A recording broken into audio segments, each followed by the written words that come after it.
Hello বন্ধুরা, দেখো আমি একটা নতুন রেসিপি নিয়ে চলে এসেছি। পেঁয়াজ কলি আলু দিয়ে চিংড়ি মাছ দিয়ে। দেখো পেঁয়াজের কলি বা পেঁয়াজের শাক যেটা হাতের কাছে পাবে সেটা দিয়েই এই রান্নাটা করা যাবে।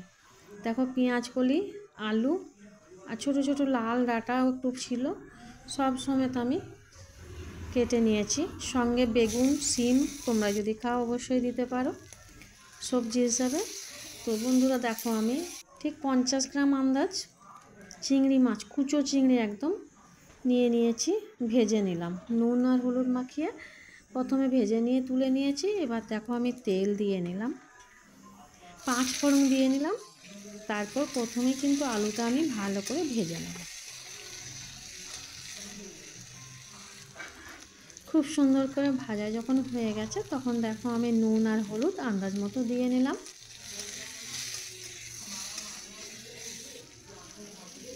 এবার দিয়ে নিলাম একটুখানি আদা লঙ্কা বাটা, একটুখানি দিলাম সর্ষে লঙ্কা বাটা, আর দিয়ে নেবো একটুখানি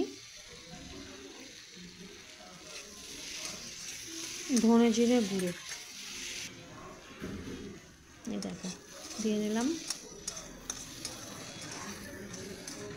খুব সুন্দর করে কষিয়ে নিলাম। মশলাটা যখন ভাজা হয়ে গেল পুরো, তখন আমি কেটে রাখা পেঁয়াজ কলি বা পেঁয়াজের শাক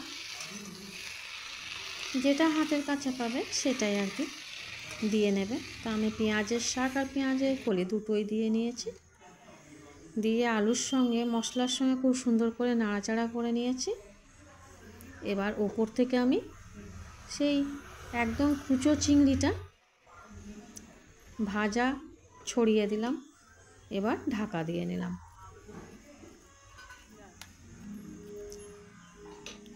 ধনে পাতাটা একদম কুচি কুচি করে কেটে নিয়েছি।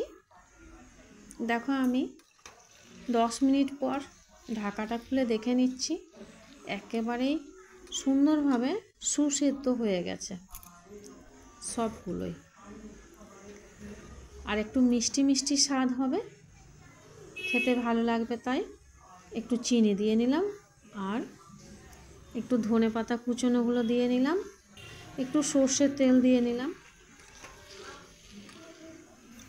উফ বন্ধুরা, খেতে অসাধারণ হয়েছে। তোমরা অবশ্যই এইভাবে একদিন বাড়িতে বানিয়ে দেখবে। বাচ্চা থেকে বয়স্ক সবাই খেতে অপূর্ব ভালোবাসবে।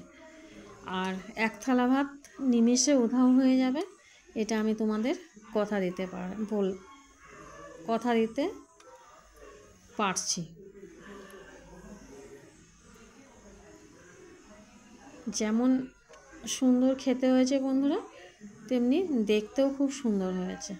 তা আমি লোহার কড়াইয়ে রান্না করে নিয়েছি। তোমরা এনামেলের কড়াইয়ে বা ননস্টিক কড়াইয়েও রান্না করতে পারো। দেখো আমি একটা পাত্রে ঢেলে দেখিয়ে দিলাম আর রান্নাটা কত সুন্দর হয়েছে। লাইক কমেন্ট শেয়ার করতে অবশ্যই ভুলবে না। ভালো থাকো, সুস্থ থাকো, বাই।